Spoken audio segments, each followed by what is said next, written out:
पढ़ेंगे पाठ 5 न्यायपालिका। न्यायपालिका क्या है और न्यायपालिका की क्या भूमिका है, इसके बारे में आज हम पढ़ेंगे। अखबार पर नज़र डालते ही आपको देश भर की अदालतों द्वारा किए जा रहे कामों की झलक मिलने लगती है, लेकिन क्या आप बता सकते हैं कि हमें इन अदालतों की ज़रूरत क्यों पड़ती है? जैसा कि आप इकाई 2 में पढ़ चुके हैं, हमारे देश में कानून का शासन चलता है। अब आप डेली अखबार पढ़ते हैं तो अखबार में, न्यूज़ में आप देखते हैं कि अदालतों के बारे में, अदालतों के कामों के बारे में झलक दिखाई जाती है, मतलब कि उनके बारे में बताया जाता है। आप डेली पढ़ते भी होंगे और देखते भी हैं। आपका जो चैप्टर 2 है उसमें ये बताया गया है कि कानून जो है उसके क्या क्या काम हैं, और हमारे देश में कानून ही लोगों पर जो है समान रूप से, कानून के समान रूप से ही निर्णय लिए जाते हैं। इसका मतलब यह है कि सभी कानून सभी लोगों पर समान रूप से लागू होते हैं, और जब किसी कानून का उल्लंघन किया जाता है तो एक निश्चित प्रक्रिया अपनाई जाती है। कानून के शासन को लागू करने के लिए हमारे पास एक न्याय व्यवस्था है। इस न्याय व्यवस्था में बहुत सारी अदालतें हैं। यहाँ नागरिक न्याय के लिए जो नागरिक है उसके न्याय के लिए जा सकते हैं।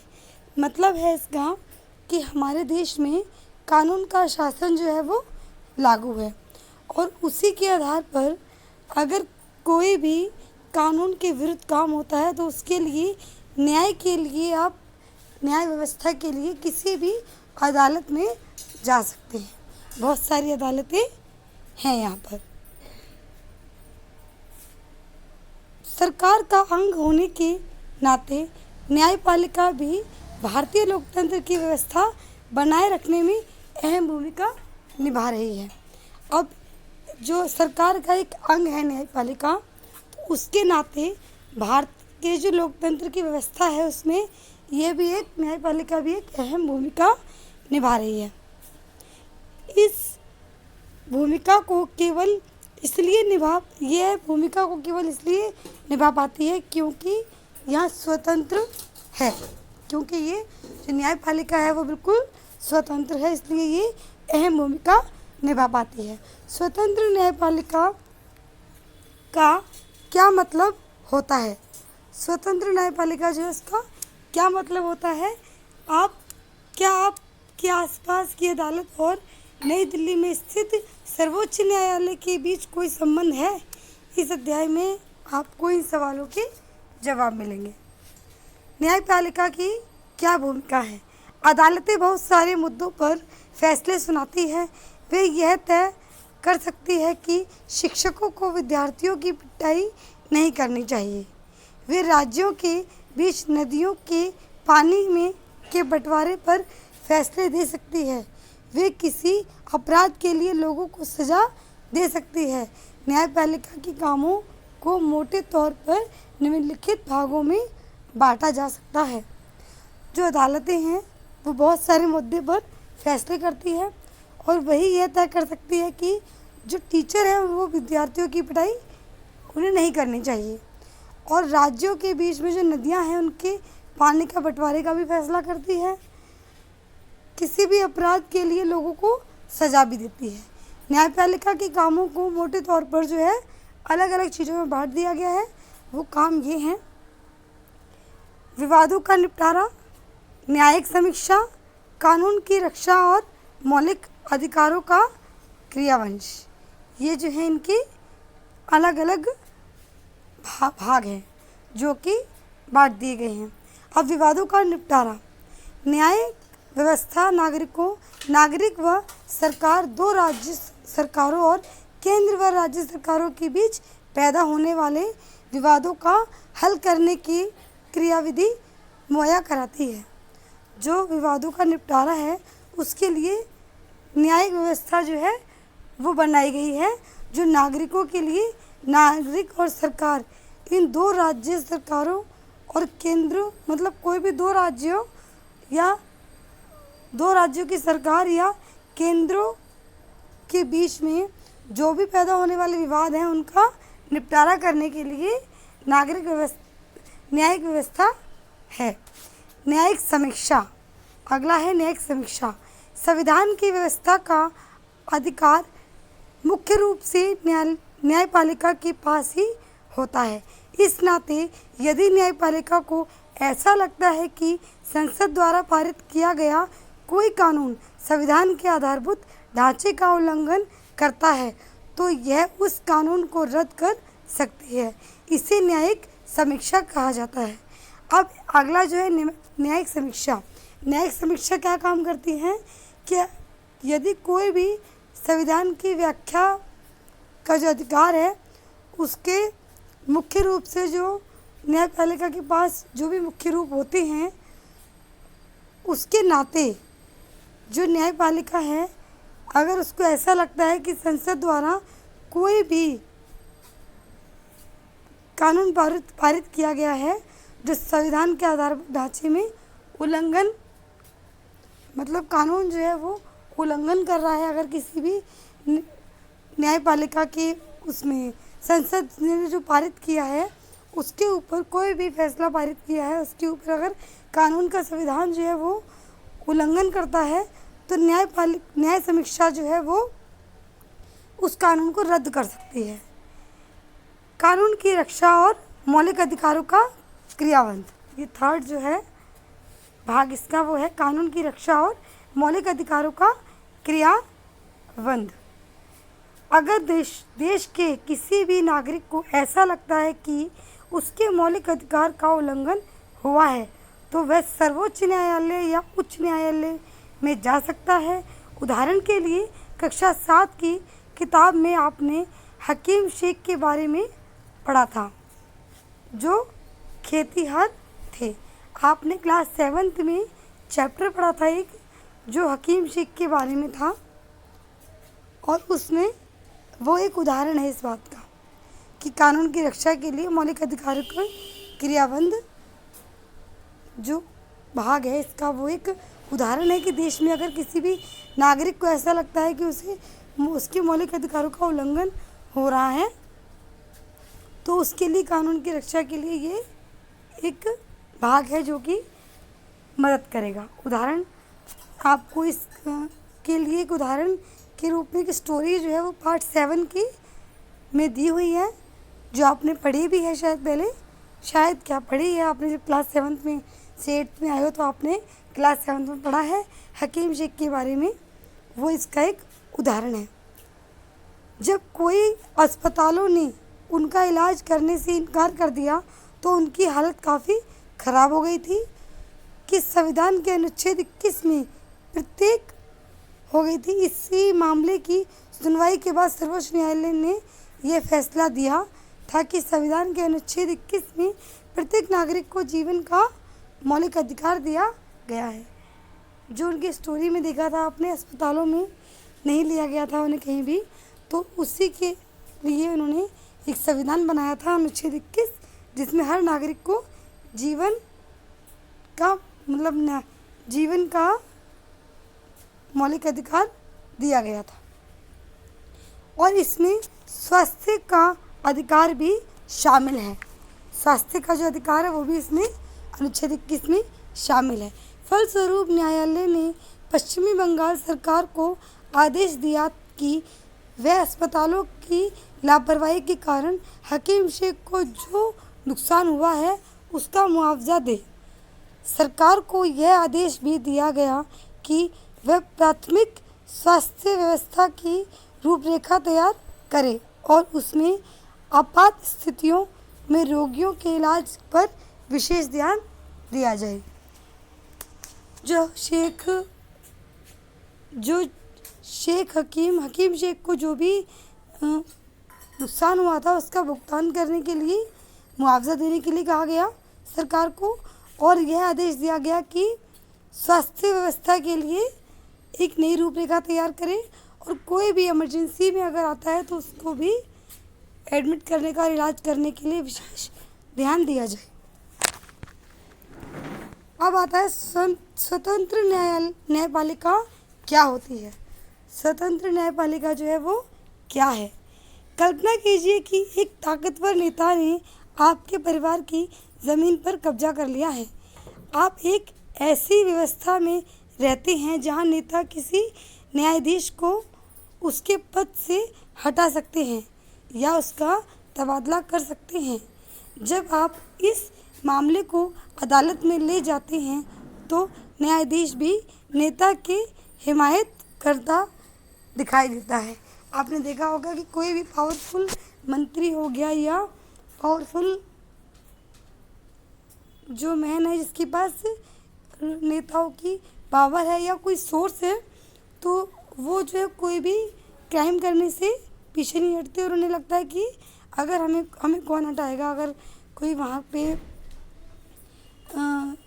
जहाँ पे लोग FIR लिखवाते हैं वहाँ पे अगर कोई हमारे कंप्लेंट करेगा तो हम उससे, जिसकी यहाँ कंप्लेंट करेगा, अगर उसने हमारे खिलाफ़ कोई भी मुकदमा उठाया तो हम उसे नौकरी से निकलवा सकते हैं, इतनी पावर है। तो उसके लिए नेताओं का न्यायाधीश पर जो नियंत्रण रहता है, उसकी वजह से न्यायाधीश स्वतंत्र रूप से फैसले नहीं ले पाते। स्वतंत्रता का यह अभाव न्यायाधीश को इस बात के लिए मजबूर कर देगा कि वह हमेशा नेता के ही पक्ष में फैसला सुनाए। वो मजबूर होकर उसके पक्ष में ही, नेता के पक्ष में ही फैसला सुनाएगा। हम ऐसे बहुत सारे किस्से जानते हैं जहां अमीर और ताकतवर लोगों ने न्यायिक प्रक्रिया को प्रभावित करने का प्रयास किया है, लेकिन भारतीय संविधान इस तरह की दखल अंदाजी को स्वीकार नहीं करता। इसीलिए हमारे संविधान में न्यायपालिका को पूरी तरह स्वतंत्र रखा गया है। ऐसे काम ना हो इसीलिए जो है न्यायपालिका को स्वतंत्र रखा गया है कि कोई भी बड़ा नेता आकर अपने पावर से किसी को मजबूर ना करे कि उसके हित में ही फैसला सुनाया जाए। इस स्वतंत्रता का एक पहलू है शक्तियों का बंटवारा। इसी स्वतंत्रता का एक पहलू ये भी है कि शक्तियों का बंटवारा, लोगों को अलग अलग शक्तियाँ बांट दी गई हैं कि इसके पास ये शक्ति है, इसके पास ये शक्ति है, ताकि अगर कोई एक को अपने पावर में दबा सके तो बाकी लोगों को ना दबा सके। जैसे कि आपने पहले अध्याय में पढ़ा था कि हमारे संविधान का एक बुनियादी पहलू है। इसका मतलब यह है कि विधायिका और कार्यपालिका जैसी सरकार की अन्य शाखाएं न्यायपालिका के काम में दखल नहीं दे सकती। अदालतें सरकार के अधीन हैं, ना ही वे सरकार की ओर से काम करती हैं। अदालत जो है वो सरकार के अधीन है, बट सरकार के ओर से काम नहीं करती है, उनकी तरफ से काम नहीं करती है, तो वो अपना काम करने में बिल्कुल स्वतंत्र है। शक्तियों के इस बंटवारे को दुरुस्त रखने के लिए यह भी महत्वपूर्ण है कि उच्च न्यायालय और सर्वोच्च न्यायालय के सभी न्यायाधीशों की नियुक्ति में सरकार की अन्य शाखाओं का कोई दखल ना हो। इसलिए एक बार नियुक्त हो जाने के बाद किसी न्यायाधीश को हटाना बहुत मुश्किल होता है। शक्तियों के बंटवारे के बाद भी जो उसको महत्वपूर्ण बनाए रखने के लिए उच्च न्यायालय और सर्वोच्च न्यायालय के बीच न्यायाधीशों की नियुक्ति में सरकार की अलग अलग जो अन्य शाखाएं हैं वो कोई दखल नहीं दे सकती उसमें। इसलिए एक बार नियुक्त हो जाने के बाद किसी न्यायाधीश को हटाना बहुत मुश्किल है। किसी भी न्यायाधीश को जल्दी से नहीं हटाया जा सकता। न्यायाधीश की यह स्वतंत्रता अदालतों को भारी ताकत देती है। जो न्यायपालिका की ये स्वतंत्रता है, ये अदालतों को बहुत बड़ी ताकत देती है जो सरकार के और कानून के हित में निर्णय लेने के लिए। इसके आधार पर वे विधायिका और कार्यपालिका द्वारा शक्तियों के दुरुपयोग को रोक सकती है। न्यायपालिका देश के नागरिकों के मौलिक अधिकारों की रक्षा में भी अहम भूमिका निभाती है, क्योंकि अगर किसी को लगता है कि उसके अधिकारों का उल्लंघन हो रहा है तो वह अदालत में जा सकता है। अगर किसी को लगता है कि उसके अधिकारों का उल्लंघन हो रहा है तो वो अपने लिए न्याय के लिए अदालतों में जा सकता है और कानून के द्वारा उसे न्याय मिल सकता है। भारत में अदालतों की संरचना कैसी है? जो भारत है उसमें अदालतों की संरचना कैसी है, किस प्रकार की है, ये पढ़ेंगे हम। हमारे देश में 3 अलग अलग स्तर पर अदालतें होती हैं। निचले स्तर पर बहुत सारी अदालतें होती हैं। सबसे ऊपरी स्तर पर केवल एक अदालत है। जिन अदालतों से लोगों का सबसे ज़्यादा ताल्लुक़ होता है उन्हें अधीनस्थ न्यायालय या जिला अदालत कहा जाता है। ये अदालतें आमतौर पर जिले या तहसील के स्तर पर या किसी शहर में होती हैं। ये बहुत तरह के मामलों की सुनवाई करती हैं। प्रत्येक राज्य जिलों में बटा होता है। प्रत्येक राज्य जो है वो अलग अलग जिलों में बटा होता है और वहाँ पर अदालतें होती हैं। ये बहुत तरह के मामलों की सुनवाई करती हैं।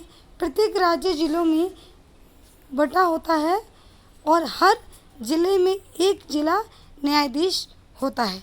हर जिले में एक जिला न्यायाधीश बना होता है ताकि उस जिले की निर्णय वो ले सके। जिले के निर्णय नहीं, मतलब जिलों में कोई भी जो कानूनी निर्णय है लोगों के हित में वो ले सके, उन्हें न्याय दिलाने के लिए होता है। यह अपने राज्य की सबसे ऊंची अदालत होती है। उस राज्य की जो है वो सबसे ऊंची अदालत होती है। उच्च न्यायालय से ऊपर सर्वोच्च न्यायालय होता है। यह देश की सबसे बड़ी अदालत है। उच्च न्यायालय से ऊपर जो है वो सर्वोच्च न्यायालय होता है और वो जो है वो सबसे बड़ी अदालत है जो नई दिल्ली में स्थित है। देश के मुख्य न्यायाधीश सर्वोच्च न्यायालय के मुखिया होते हैं। देश के जो भी मुख्य न्यायाधीश हैं वो सर्वोच्च न्यायालय के मुखिया होते हैं। सर्वोच्च न्यायालय के फैसले देश में बाकी सारी अदालतों में मान्य होते हैं। जो भी सुप्रीम कोर्ट, सर्वोच्च न्यायालय में जो भी फैसले होते हैं वो सारी अदालतों को मान्य होते हैं।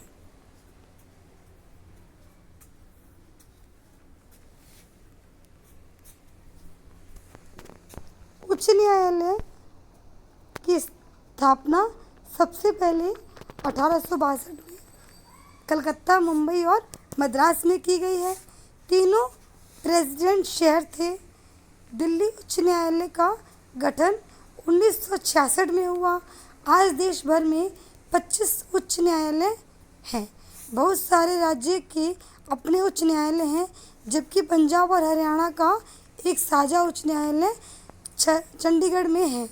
दूसरी तरफ 4 पूर्वोत्तर राज्यों असम, नागालैंड, मिजोरम और अरुणाचल प्रदेश में लिए गुवाहाटी में एक ही उच्च न्यायालय रखा गया है। जनवरी 2019 से आंध्र प्रदेश और तेलंगाना में अलग अलग उच्च न्यायालय हैं। ज़्यादा से ज़्यादा लोगों के नज़दीक पहुंचने के लिए उच्च न्यायालयों की राज्य ने अन्य हिस्सों में खंडपीठ भी है। क्या विभिन्न स्तरों के ये अदालतें एक दूसरे से जुड़ी हुई हैं? जी हाँ, भारत में हमारे पास एकीकृत न्यायिक व्यवस्था है। जो भारत है उसमें हमारे पास एकीकृत न्याय व्यवस्था है। इसका मतलब यह है कि ऊपरी अदालतों के फैसले नीचे की सारी अदालतों को मान्य होते हैं। इस एकीकरण को समझने के लिए अपील की व्यवस्था को देखा जा सकता है। अगर किसी व्यक्ति को ऐसा लगता है कि निचली अदालत द्वारा दिया गया फैसला सही नहीं है तो वह उससे ऊपर की अदालत में अपील कर सकता है। अपील की व्यवस्था को समझने के लिए आइए एक मुकदमे पर विचार करें। यह राज्य दिल्ली प्रशासन बनाम लक्ष्मण कुमार एवं अन्य का मुकदमा है जो निचली अदालत में सर्वोच्च न्यायालय तक लड़ा गया।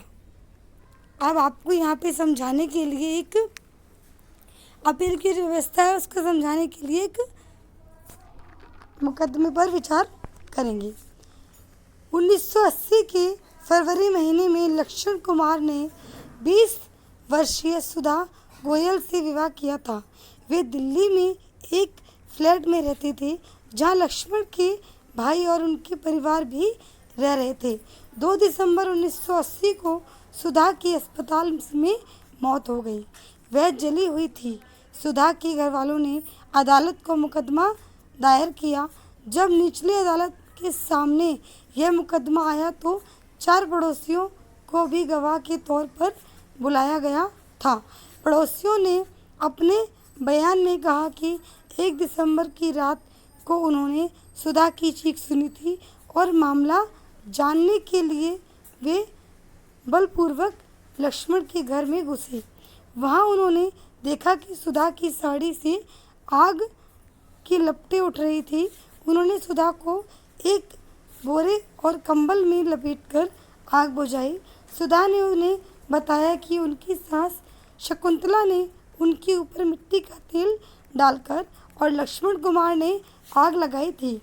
मुकदमे के दौरान सुधा के परिवार वालों और एक पड़ोसी ने कहा कि सुधा के ससुराल वाले उसके साथ बहुत ज़्यादा मारपीट करते थे। उनकी मांग थी कि पहले बच्चे के बाद होने पर उन्हें एक बड़ी रकम, एक स्कूटर और एक फ्रिज दिया जाए। अपने बचाव में लक्ष्मण और उसकी मां ने कहा कि सुधा दूध गर्म कर रही थी, तभी उसकी साड़ी में आग लग गई। इन सभी बयानों और लक्ष्यों के आधार पर निचली अदालतों ने लक्ष्मण, उसकी मां शकुंतला और सुधा के जेठ सुभाष चंद्र को दोषी करार दिया और तीनों की मौत की सजा सुनाई। 1983 के नवंबर महीने में तीनों आरोपियों ने इस फैसले के खिलाफ उच्च न्यायालय में अपील दायर कर दी। दोनों तरफ के वकीलों के तर्क सुनने के बाद उच्च न्यायालय ने फैसला लिया कि सुधा की मौत एक दुर्घटना थी। वह मिट्टी के तेल से जलने वाले स्टोव से जली थी। अदालत ने लक्ष्मण, शकुंतला और सुभाष चंद्र तीनों को बरी कर दिया। शायद आपको कक्षा 7 की किताब में महिला आंदोलन पर केंद्रीय चित्र निबंधन याद होगा। उसमें आपने पढ़ा होगा कि 1980 के दशक में देश भर के महिला संगठन दहेज हत्याओं के खिलाफ आवाज़ उठा रहे थे।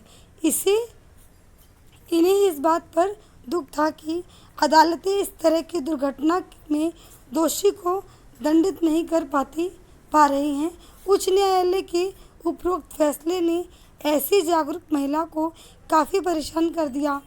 उन्होंने कई जगह धरने प्रदर्शन किए और उच्च न्यायालय के फैसले के खिलाफ सर्वोच्च न्यायालय में एक और अपील दायर कर दी। यह appeal Indian federation of women lawyers नामक संगठन की तरफ से दायर की गई थी, महिलाओं की सुरक्षा के लिए। 1985 में सर्वोच्च न्यायालय ने लक्ष्मण और उसकी मां व भाई को बरी करने के फैसले के खिलाफ अपील पर सुनवाई शुरू कर दी। वकीलों ने तर्क सुनने के बाद सर्वोच्च न्यायालय ने जो फैसला दिया उच्च न्यायालय के फैसले से अलग था। सर्वोच्च न्यायालय ने लक्ष्मण और उसकी मां को तो दोषी पाया, लेकिन सुभाष चंद्र को आरोपों से बरी कर दिया क्योंकि उसके खिलाफ पर्याप्त सबूत नहीं थे। सर्वोच्च न्यायालय ने दोनों अपराधियों को उम्र कैद की सजा सुनाई। अब देखा आपने किस तरीके से एक बार उनकी लिए सजा सुनाई गई, दूसरी बार में उन्हें वहाँ से माफ़ कर दिया गया, बरी कर दिया। और फिर जब ये Indian federation of women lawyers नामक संगठन की तरफ से ये दायर किया गया तो फिर से उन्हें सज़ा सुनाई गई सबूतों के साथ। जिसके खिलाफ सबूत थे उसको सज़ा सुनाई गई। तो यह काम है जो कि उच्च न्यायालय का है। विधि व्यवस्था की विभिन्न शाखाएं कौन सी हैं? जो विधि व्यवस्था है उसकी विभिन्न अलग अलग शाखाएं जो है वो कौन सी है? दहेज हत्या का यह मामला समाज के विरुद्ध अपराध की श्रेणी में आता है। यह अपराधी फौजदारी कानून का उल्लंघन है। फौजदारी कानून के अलावा हमारी विधि व्यवस्था दीवानी कानून या सिविल लॉ से संबंधित मामलों को भी देखती है। फौजदारी और दीवानी कानून के बीच फ़र्क को समझने के लिए नीचे दी गई तालिका को देखें। नीचे 2 तालिकाएं दी गई हैं आपको, जिसमें एक तरफ फौजदारी कानून है, एक तरफ दीवानी कानून है। अब एक पहला जो है वो है फौजदारी कानून में, ये ऐसे व्यवहार या क्रियाओं से संबंधित है जिन्हें कानून में अपराध माना गया है। उदाहरण के लिए चोरी, दहेज के खिलाफ औरतों को तंग करना, हत्या आदि। इसमें सबसे पहले आमतौर पर दूसरा जो है वो क्या है, इसमें सबसे पहले आमतौर पर प्रथम सूचना रिपोर्ट प्राथमिकी दर्ज कराई जाती है। इसके बाद पुलिस अपराध की जांच करती है और अदालत में केस फाइल करती है। तीसरा जो है, अगर व्यक्ति दोषी पाया जाता है तो उसे जेल भेजा जा सकता है और उस पर जुर्माना भी किया जा सकता है। ये तो हो गए फौजदारी कानून के 3 जो आपको बताए गए हैं। अब दूसरी तरफ आप देखेंगे दीवानी कानून के बारे में। दीवानी कानून में इसका संबंध व्यक्ति विशेष के अधिकारों के उल्लंघन या अवहेलना से होता है। उदाहरण के लिए ज़मीन की बिक्री, चीज़ों की खरीदारी, किराया, तलाक आदि से संबंधित विवाद, ये हैं दीवानी कानून में आते हैं।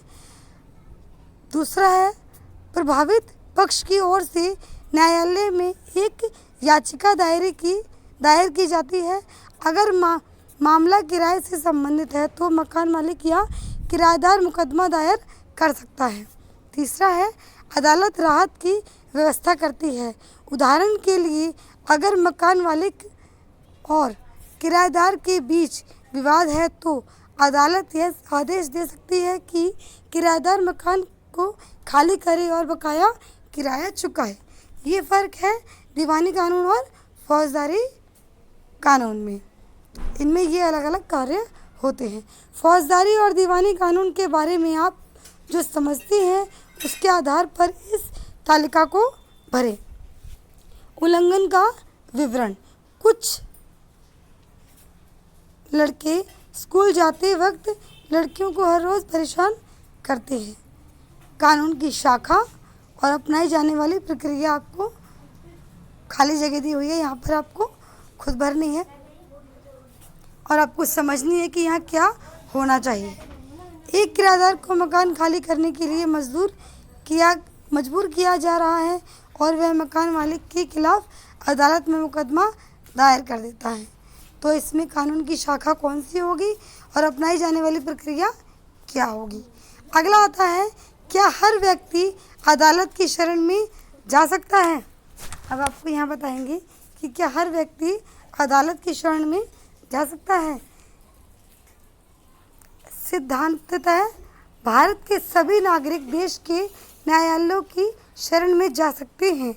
इसका अर्थ यह है कि प्रत्येक नागरिक को अदालत के माध्यम से न्याय मांगने का अधिकार है। जैसा कि आपने पीछे पढ़ा है, न्यायालय हमारे मौलिक अधिकारों की रक्षा में बहुत महत्वपूर्ण भूमिका निभाते हैं। जो न्यायालय है वो हमारे मौलिक अधिकारों की रक्षा के लिए महत्वपूर्ण भूमिका निभाते हैं।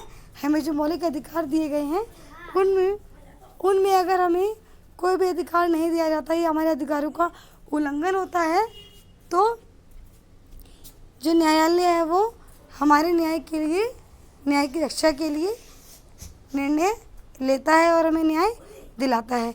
अगर किसी नागरिक को ऐसा लगता है कि उसके मौलिक अधिकार का उल्लंघन हो रहा है तो वह न्याय के लिए अदालत में जा सकता है। अदालत की सेवाओं सभी के लिए उपलब्ध हैं, लेकिन वास्तव में गरीबों के लिए अदालत में जाना काफ़ी मुश्किल साबित होता है। कानूनी प्रक्रिया में न केवल काफ़ी पैसा और कागजी कार्यवाही की ज़रूरत पड़ती है, बल्कि उसमें समय भी बहुत लगता है।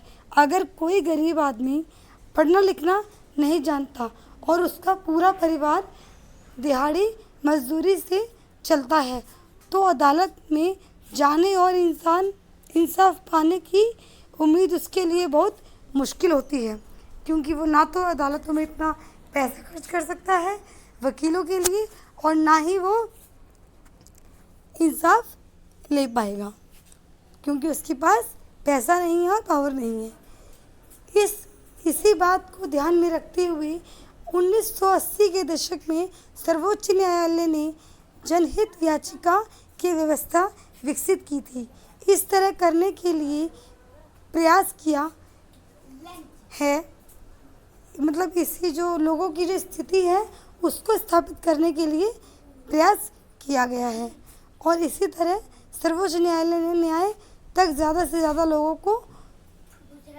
लोगों की पहुंच स्थापित की, क्योंकि गरीब लोग नहीं पहुंच पाते, इसलिए लोगों की पहुंच स्थापित की। और न्यायालय ने किसी भी व्यक्ति या संस्था को ऐसे लोगों की ओर से जनहित याचिका दायर करने का अधिकार दिया है जिनके अधिकारों का उल्लंघन हो रहा है। यह याचिका उच्च न्यायालय या सर्वोच्च न्यायालय में दायर की जा सकती है। न्यायालय ने कानूनी प्रक्रिया को बेहद सरल बना दिया है। जो न्यायालय ने कानूनी प्रक्रिया को सरल बनाया ताकि गरीब इंसान भी वहाँ तक पहुँच सके। अब सर्वोच्च न्यायालय या उच्च न्यायालय के नाम भेजे गए पात्र या तार टेलीग्राम को भी जनहित याचिका माना जा सकता है। मतलब आप लेटर के थ्रू भी अपनी जो शिकायत है वो दर्ज कर सकते हैं। शुरुआती सालों में जनहित याचिका के माध्यम से बहुत सारे मुद्दों पर लोगों को न्याय दिलाया गया था। बंधुआ मजदूरों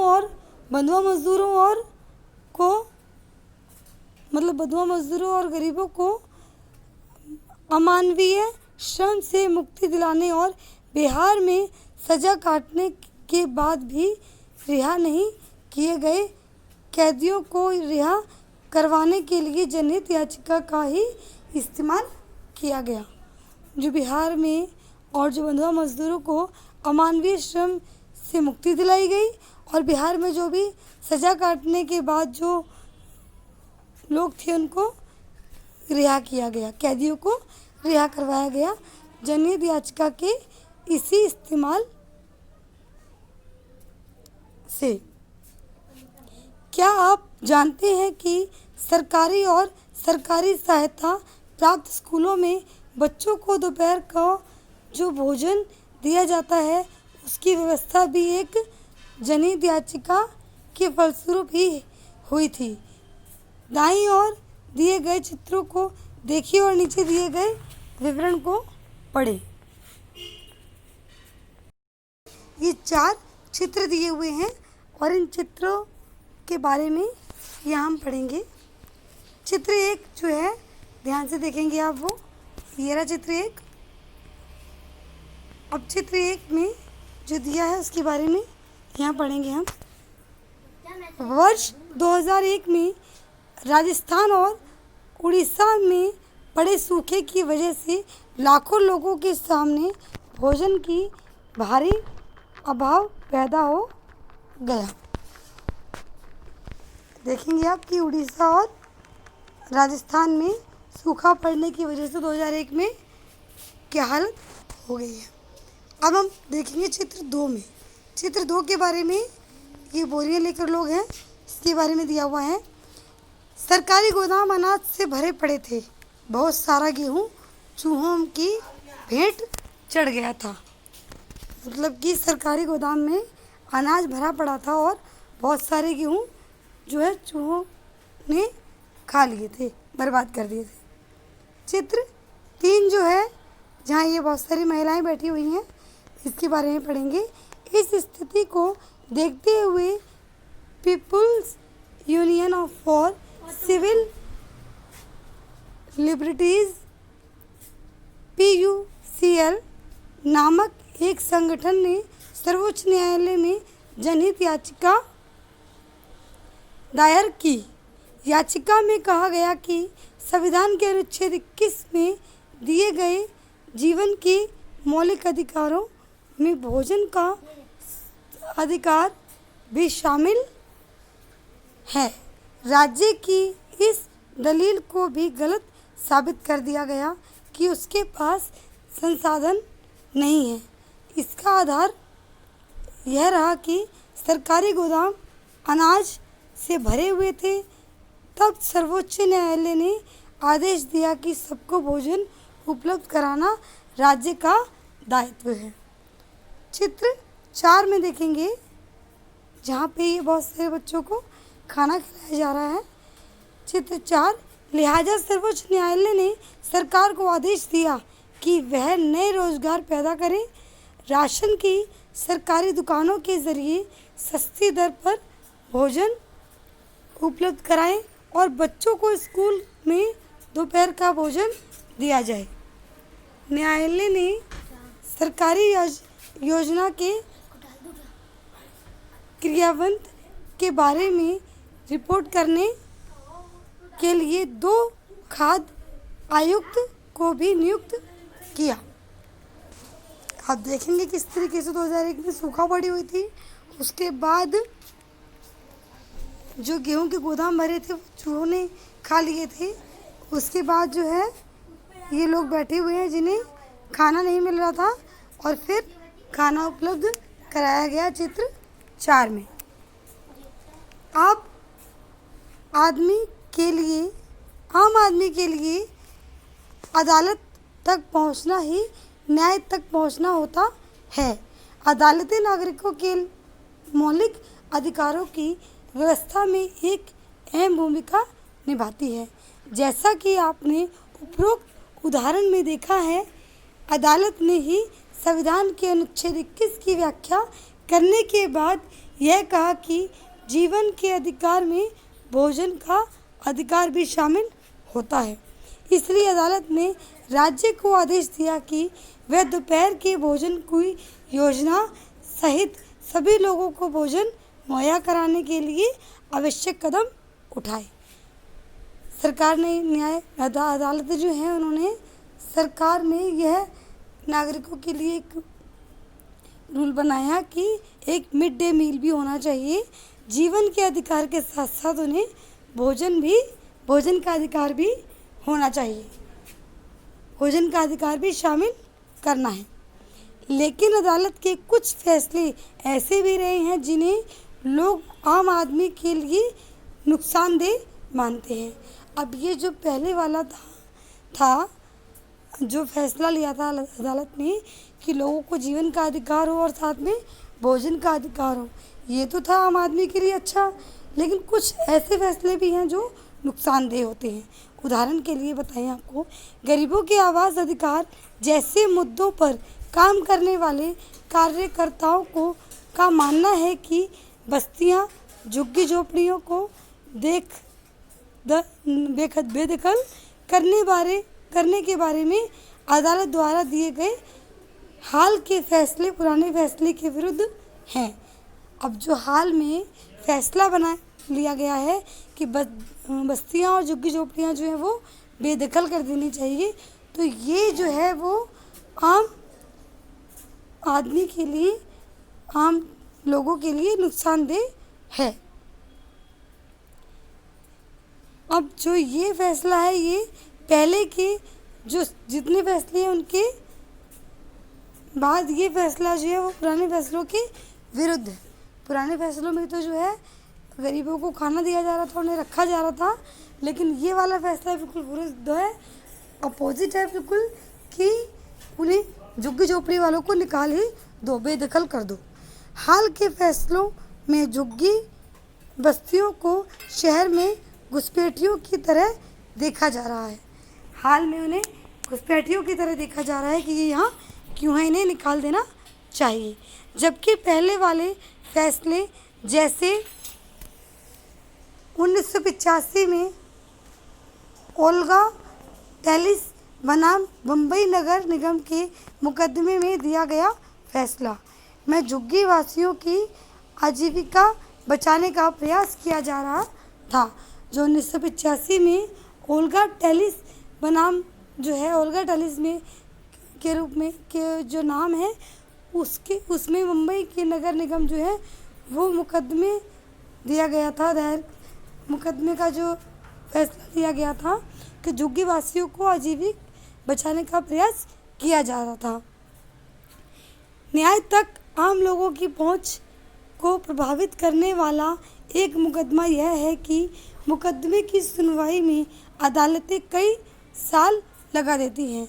इसी देरी को ध्यान में रखते हुए अक्सर यह कहा जाता है कि इंसाफ में देरी यानी इंसाफ का कत्ल हो जाता है। न्याय तक पहुंचने के लिए आम आदमी को पहले इतनी मेहनत करनी पड़ती है और फिर वो प्रभावित जब हो जाता है उससे, जब उसका फैसला जो है वो कई साल लग जाते हैं फैसला लेने में, न्याय मिलने में। भारत के न्यायाधीशों की संख्या दी गई है, क्रम दिए हुए हैं क ख ग।